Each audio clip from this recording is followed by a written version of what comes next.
Ciao, benvenuti. I am Liliana Melgar, alumna of the International Master in Digital Library Learning. I am currently a researcher in the field of information science at the University of Amsterdam. I thank Professor Ana Maria Tamaro for inviting me to share my views about digital libraries and reading with you in this MOOC. In this section, I will introduce the concepts of annotating, tagging, bookmarking information, and social reading in digital libraries. Current research is active in trying to understand how reading on paper is different from reading on screens.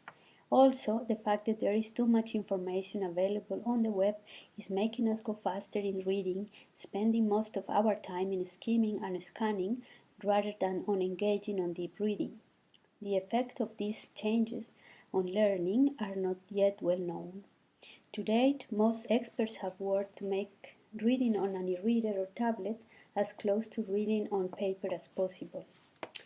However, one of the elements that is challenging to emulate is personal annotation. Studies have shown that our reading habits are very tied to writing, and that when we read, we use annotations to help us in interpreting and understanding. Personal annotations have a long historical tradition rooted in scholarly practices of reading and interpretation. Look, for instance, at the similarities between this old example of the so-called marginalia compared to the annotations made by a student in present times using digital technologies. In the same way, the organization of information is now made more flexible through the use of tags and other mechanisms that help us in grouping items or pieces of information by their similar characteristics. Many rigid classification systems were created in the realm of the physical order, as author David Weinberger calls it, because it was impossible to locate the same thing in two places simultaneously. The digital order is essentially different in this respect. Probably most of you are users of online sharing platforms such as Flickr or YouTube. Have you uploaded a photo that you made on Flickr or a video to YouTube? And did you add tags to them?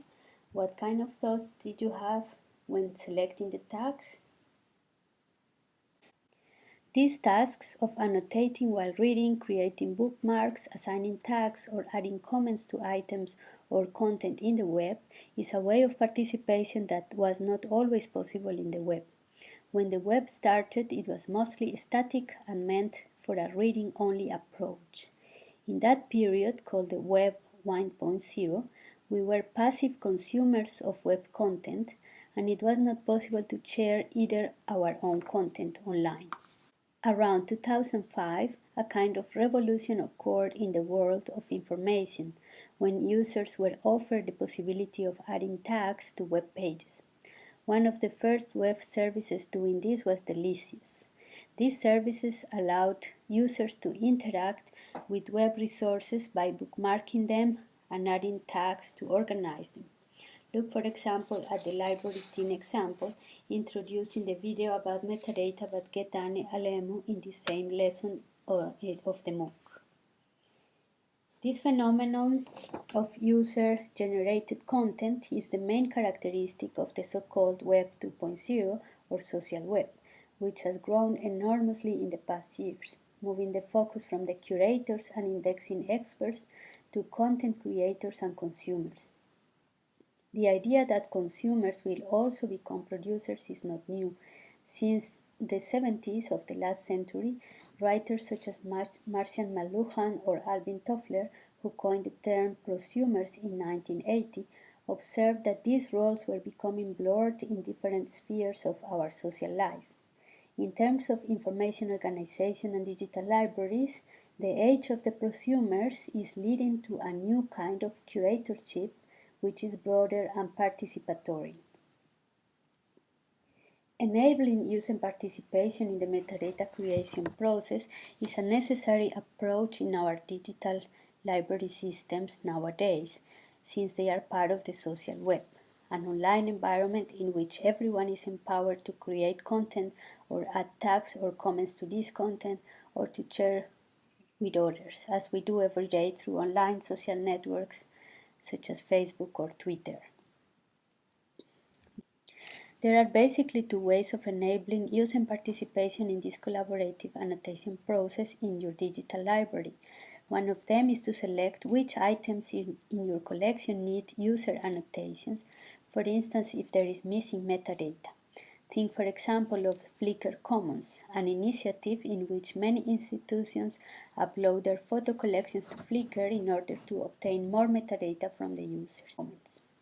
Later on, the library has to arrange mechanisms to incorporate this metadata into their systems.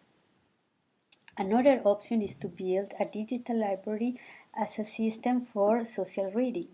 In this approach, everyone who is engaged with your digital library can add items and social annotations to them.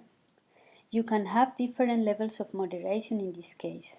For instance, a student in your course might add tags to an item. The designer of the digital library can decide whether there is a separate field for user-contributed tags, which are invisible to other users until they are approved, or they can also become immediately visible for other students and together curate these tags. There could be several types of tags that are requested to students. For instance, if a digital library is used as a resource deposit, as it was explained in Lesson 4, Unit 1, students and teachers could make use of tags in those platforms that allow the organization of the resources, for example in a Zotero or a Mendeley group library. It is possible then to enable semi-supervised user annotations and collectively organize the library's content through these annotations. You can also add guidelines in your digital library for tagging and commenting, so this process is not left totally free to the participants. You can also add a workflow to the tagging or annotation process by using guided tagging and moderation. Look at your paintings project where participants are shown in the upper menu which categories are they supposed to tag in the paintings. The readers in the digital library could also be allowed to use personal annotations as commenting, highlighting specific parts of a text, or adding bookmarks. The teacher or designer of the digital library could be creative in enabling these possibilities and engaging with the students in a dialogue through these annotations to be sure that students are understanding the text and collectively construct the meaning. The readers should also be free to select the option of sharing or not these personal annotations. In current digital library systems, all different kinds of annotations coexist. Professional annotations, user-generated annotations, and also automatic annotations. For some of you might be familiar with word clouds, which are mostly created automatically by extracting the most frequently used words in a text. In domains or sectors where information control is highly important, this way of opening up the curation to everyone also creates problems, which are associated to the metadata quality control mechanisms.